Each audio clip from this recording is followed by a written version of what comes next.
안녕하십니까? 문화교회 김영진 목사입니다. 우리가 내리는 결정에는 언제나 결과가 뒤따르게 되어 있습니다.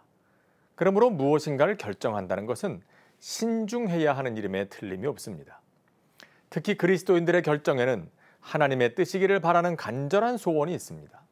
왜냐하면 하나님은 천지를 창조하시고 다스리시는 전능하신 분이시고 우리를 사랑하셔서 언제나 좋은 것 주시기를 기뻐하시는 분이시기 때문입니다.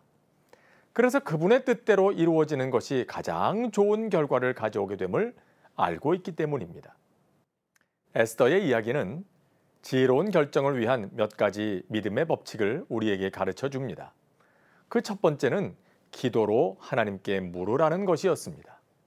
그리고 둘째는 믿음의 사람들, 특히 하나님의 말씀에 경청하는 훈련을 하라는 것이었습니다. 오늘 살펴볼 세 번째 법칙은 인내로 기다리라는 것입니다. 하나님의 인도하심을 바라는 사람은 기다릴 줄 알아야 합니다. 조급하면 안 됩니다. 에스더는 말합니다. 제가 3일간 기도한 후에 왕에게 나아가겠습니다. 아니, 하나님의 뜻이 분명하면 당장 하면 안 됩니까? 왜 하필 3일을 기다리라는 것입니까? 하루가 급한 모르드게의 입장에서는 답답할지도 모를 일입니다. 그런데 모르드게는 이 말을 듣습니다. 그리고 그도 가서 함께 사흘을 금식하며 기도합니다. 하나님의 인도하심을 기다리는 것입니다. 물론 때에 따라서는 하나님께서 즉각적인 행동을 요구하기도 하십니다. 그러나 대부분의 경우 하나님은 서두르시는 법이 없으십니다. 대신 서둘러서 일을 그르치는 것은 사람이지요. 조급한 건 사람이지 하나님은 조급하지 않으십니다.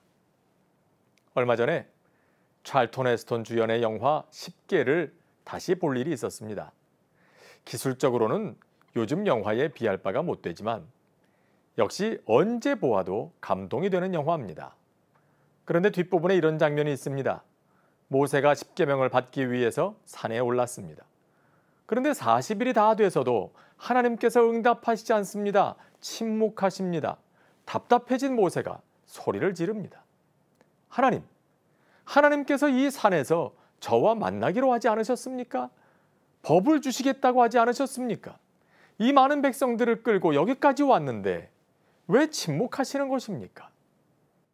그때 하나님께서 불로 나타나셔서 친히 돌판에 하나님의 법을 기록하십니다.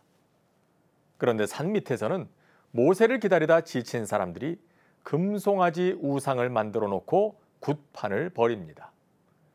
사람들의 조급함이 우상을 만드는 것입니다.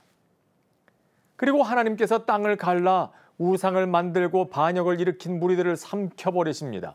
심판하시는 것입니다. 그렇습니다. 하나님의 응답을 바라는 사람은 기다릴 줄 알아야 합니다. 조급하면 일을 그르칩니다. 보십시오. 하나님께서 괜히 40일을 기다리신 게 아닙니다. 한편으로는 모세에게 그리고 이스라엘에게 기다림을 통해서 약속을 끝까지 믿고 기다리는 믿음을 가르치셨고 또 한편으로는 그들 가운데 있는 반역의 무리들을 속아내셨습니다. 이들을 그대로 두면 광야 기간 동안 두고 그들 안에 가시가 될 것이 분명했기 때문입니다. 하나님께서 기다리게 하시는 데에는 다 이유가 있습니다. 그러므로 이것을 믿고 기다리는 것이 우리의 삶을 좀 더 하나님의 뜻에 가까이 다가서게 함을 기억할 수 있길 바랍니다. 기도와 경청과 인내의 기다림. 우리로 하나님의 뜻에 합한 결정에 이르게 하는 중요한 징검다리입니다. 하나님께서는 에스더의 이야기를 통해서 중요한 결정의 순간에 기억해야 할 믿음의 법칙들, 우리가 밟고 건너야 할 징검다리를 보게 하십니다.